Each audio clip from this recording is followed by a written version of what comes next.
Hi നമസ്തേ നമസ്കാരം. കടുമാങ്ങ ഇഷ്ടമല്ലാത്തവരാരും ഉണ്ടാവില്ല. എന്നാൽ അമ്മയുടെ ഈ ഒരു മാങ്ങയില്ല മാങ്ങാക്കറി ഒന്ന് കണ്ടു നോക്കണം. ഇങ്ങനെയും ഒരു അച്ചാർ ഉണ്ടാക്കാമെന്നാണ് അമ്മ കാണിച്ചു തരുന്നത്. അപ്പോൾ കാണാം അമ്മയുടെ മാങ്ങയില്ല കടുമാങ്ങ കറി. സബ്സ്ക്രൈബ് ചെയ്യാത്തവരായി ആരെങ്കിലും ഉണ്ടെങ്കിൽ തീർച്ചയായും ഇപ്പോൾ തന്നെ കറി വിത്ത് അമ്മയുടെ ചാനൽ സബ്സ്ക്രൈബ് ബട്ടൺ ക്ലിക്ക് ചെയ്യണം. അത് കഴിയുമ്പോൾ കാണുന്ന ബെൽ ഐക്കൺ കൂടി ക്ലിക്ക് ചെയ്യണം.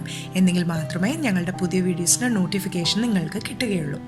അപ്പോൾ നിങ്ങളുടെ സപ്പോർട്ടിനായി ഞങ്ങൾ കാത്തിരിക്കുകയാണ്. ഇപ്പോൾ തന്നെ സബ്സ്ക്രൈബ് ചെയ്യുക. അമ്മയുടെ മാങ്ങയില്ല കടുമാങ്ങ കറി കണ്ടിട്ട് വരാം. ഈ ഒരു അച്ചാർ തയ്യാറാക്കാനായിട്ട് സാദാ മുളക് പൊടി ഒരു 4 ടേബിൾ സ്പൂൺ എടുത്തിട്ടുണ്ട്. കടുക് ഒരു 2 ടീസ്പൂൺ എടുത്തിട്ടുണ്ട്. പച്ചമുളക് ഒരു 3 എണ്ണം ചെറുതായിട്ട് അരിഞ്ഞു വെച്ചിട്ടുണ്ട്. കറിവേപ്പില 3-4 എണ്ണം ഇതുപോലെ ചെറുതായിട്ട് അരിഞ്ഞു വെച്ചിട്ടുണ്ട്. വെളുത്തുള്ളി ഒരു 10 എണ്ണം നീളത്തിൽ അരിഞ്ഞു വെച്ചിട്ടുണ്ട്. കാശ്മീരി മുളക് പൊടി 1 ടേബിൾ സ്പൂണ്. കായത്തിൻ്റെ പൊടി 2 ടീസ്പൂണ്. ഉപ്പ് ആവശ്യത്തിന്. ഉലുവ പച്ചയ്ക്ക് പൊടിച്ച് വെച്ചിരിക്കുന്നതാണ് 1 ടീസ്പൂണ്. പിന്നെ വിനാഗിരി ആപ്പിൾ സൈഡർ വിനീഗറാണ് എടുത്തിരിക്കുന്നത്, 1 കപ്പ് എടുത്തിട്ടുണ്ട്. ഞാൻ എപ്പോഴും അച്ചാറൊക്കെ തയ്യാറാക്കാനായിട്ട് ആപ്പിൾ സൈഡർ വിനീഗറാണ് എടുക്കുന്നത്. എനിക്കതാണ് കുറച്ചും കൂടെ ടേസ്റ്റായിട്ട് തോന്നിയിട്ടുള്ളത്. പിന്നെ നല്ലെണ്ണ 1 കപ്പ്. പിന്നെ കൂടാതെ നമുക്ക് വേണ്ട ഇതിൻ്റെ ഇൻഗ്രീഡിയൻ്റ് എന്ന് പറഞ്ഞു കഴിഞ്ഞാൽ മത്തങ്ങയാണ്. ശരിക്കും കണ്ടു കഴിഞ്ഞാൽ ഇത് നമ്മൾ കടുകുമാങ്ങ ഇടുന്ന അതുപോലെ തന്നെ ഇരിക്കും. ടേസ്റ്റിലും വലിയ വ്യത്യാസമൊന്നുമില്ല. അപ്പം മത്തങ്ങ തൊലിയോട് കൂടി കട്ട് ചെയ്തിരിക്കുന്നതാണ്. ഇതുപോലെ കഷ്ണങ്ങളായിട്ട് മുറിച്ച് വെച്ചിട്ടുണ്ട്. ശരിക്കും നമ്മൾ കടുകുമാങ്ങയ്ക്ക് മുറിക്കുന്ന അതേപോലെ തന്നെയാണ് ഇത് മുറിച്ചിരിക്കുന്നത്. മത്തങ്ങ എടുക്കുമ്പോൾ ശ്രദ്ധിക്കേണ്ടത് കൂടുതൽ പഴുത്തതായിരിക്കാൻ പാടില്ല, എന്നാൽ ഒരുമാതിരി വിളഞ്ഞതായിരിക്കണം നമ്മൾ സെലക്ട് ചെയ്യുന്നത്. ആദ്യം തന്നെ ചെയ്യേണ്ടത് നമുക്ക് ആ മത്തങ്ങയുടെ കഷ്ണങ്ങൾ ഒരു ബൗളിലേക്ക് അങ്ങ് ചേർത്ത് കൊടുക്കാം. അതിലേക്ക് ആവശ്യത്തിന് ഉപ്പ് ചേർത്ത് കൊടുക്കുക. ഇത് കൈ കൊണ്ട് നല്ലവണ്ണം ആ ഉപ്പ് മത്തങ്ങയുടെ കഷ്ണങ്ങളിലേക്ക് അങ്ങ് മിക്സാക്കി കൊടുക്കണം. കൈകൊണ്ട് തന്നെ മിക്സ് ആക്കണമെങ്കിൽ ആ ഉപ്പ് അതിലേക്ക് ശരിക്കും യോജിച്ച് കിട്ടത്തുള്ളൂ. ഇത് നമുക്ക് അടച്ച് 2 മണിക്കൂർ ഒന്ന് റെസ്റ്റ് ചെയ്യാനായിട്ട് വെക്കാം. ആ ഉപ്പൊക്കെ അതിലേക്കൊന്ന് പിടിച്ച് അതിലെ ആ വെള്ളമൊക്കെ ഒന്ന് നല്ലോണം ഇറങ്ങി വരും. ഇതുപോലെ ഒരു ബൗൾ ഞാൻ എടുത്തു. അതിലേക്ക് ആ മസാല ഒന്ന് തയ്യാറാക്കി എടുക്കാം. നമ്മൾ എടുത്തു വെച്ചിരുന്ന സാദാ മുളക് പൊടിയും കാശ്മീരി മുളക് പൊടിയും പിന്നെ ആ കായത്തിൻ്റെ പൊടി, ഉലുവായുടെ പൊടി ബൗളിലേക്ക് അങ്ങ് ചേർത്ത് കൊടുക്കാം. നമുക്ക് പൊടി ഡയറക്റ്റായിട്ട് ഇട്ട് നമുക്ക് ചെയ്തെടുക്കാം. അപ്പോൾ ചിലപ്പോൾ ആ മുളക് പൊടിയൊക്കെ ഒന്ന് കരിഞ്ഞു പോകാനായിട്ടുള്ള സാധ്യതയുണ്ട്. അതുകൊണ്ടാണ് ഇങ്ങനെ ഒരു മസാല വേറെ തയ്യാറാക്കിയിട്ട് നമ്മൾ ഈ പിക്കിൾ തയ്യാറാക്കുന്നത്. അതിലേക്ക് ഒരു 4 ടേബിൾ സ്പൂൺ നല്ലെണ്ണ അങ്ങ് ചേർത്ത് കൊടുക്കാം. ഇനി ഒരു സ്പൂൺ കൊണ്ട് നന്നായിട്ട് അതങ്ങ് മിക്സ് ആക്കി എടുക്കുക. നല്ലൊരു പേസ്റ്റ് പരുവത്തിലാക്കണം. ഇപ്പം നമ്മുടെ ആ പിക്കിളിനുള്ള മസാല റെഡി ആയിട്ടുണ്ട്. ഇത് നമുക്കിതങ്ങ് മാറ്റി വെക്കാം. ഇനി ഞാൻ വേറൊരു പാൻ അടുപ്പി വെച്ചു. അതിലേക്ക് ബാക്കി ആ നല്ലെണ്ണ എടുത്ത് വെച്ചിരുന്നത് അങ്ങ് ചേർത്ത് കൊടുക്കാം. ഇതിൽ നിന്നൊരു 2-3 ടേബിൾ സ്പൂൺ നല്ലെണ്ണ നല്ലവണ്ണം ചൂടായി കഴിഞ്ഞാൽ നമുക്കങ്ങ് മാറ്റി വെക്കാം. നമുക്ക് അവസാനം അച്ചാറൊക്കെ തയ്യാറാക്കിയതിന് ശേഷം അതിൻ്റെ പുറത്തൊഴിച്ചു കൊടുക്കാൻ വേണ്ടിയിട്ടാണ് 3 ടേബിൾ സ്പൂൺ നല്ലെണ്ണ ഞാൻ മാറ്റിയിട്ടുണ്ട്. അതിലേക്ക് കടുക് അങ്ങ് ചേർത്ത് കൊടുത്തു. ഞാൻ എപ്പോഴും പറയുന്ന പോലെ നല്ലെണ്ണയൊക്കെ ആകുമ്പോൾ നല്ലവണ്ണം അതിൻ്റെ സ്മോക്കിംഗ് പോയിൻ്റ് എത്തിയതിന് ശേഷം വേണം നമ്മൾ കടുകൊക്കെ ഇട്ട് കൊടുക്കാൻ. കടുക് നല്ലവണ്ണം പൊട്ടി വരണം. പൊട്ടി വന്നു കഴിഞ്ഞാൽ ആ കറിവേപ്പിലയും പച്ചമുളകും കൂടെ അതിലേക്ക് ചേർത്ത് കൊടുക്കാം.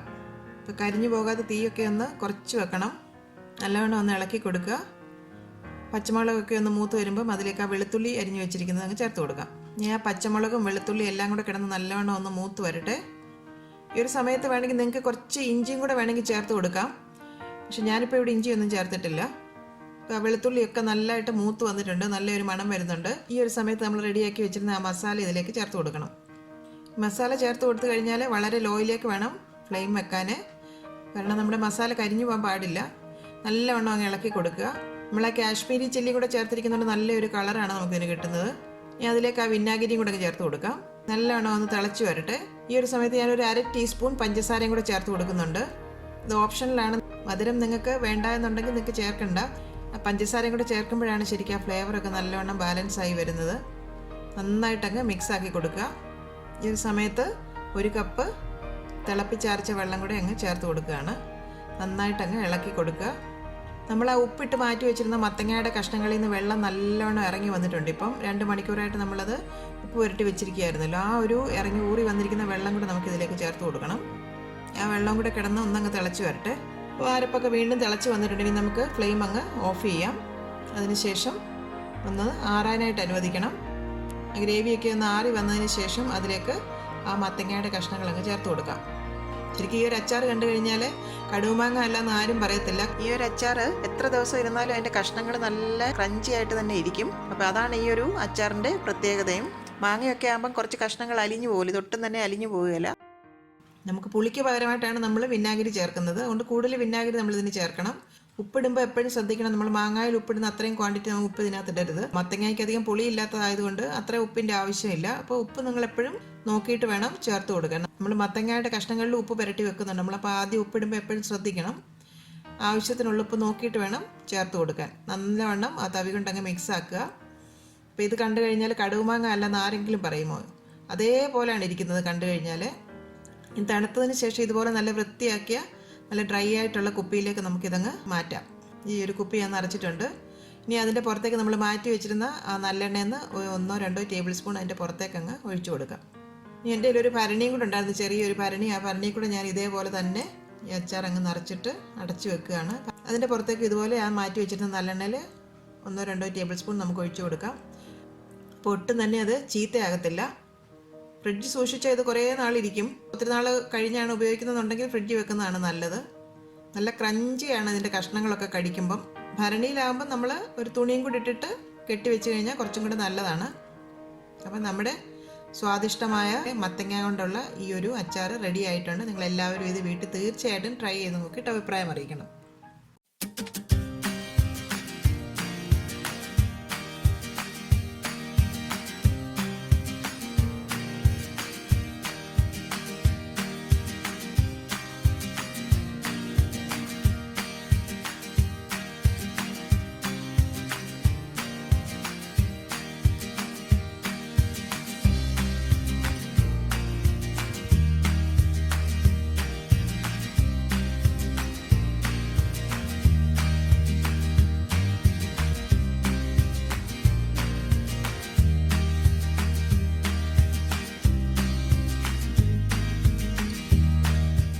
അമ്മയുടെ ഇന്നത്തെ റെസിപ്പി നിങ്ങൾക്ക് ഇഷ്ടമായെങ്കിൽ ഈ വീഡിയോ നിങ്ങൾ തീർച്ചയായും ലൈക്ക് ചെയ്ത് ഷെയർ ചെയ്യണം.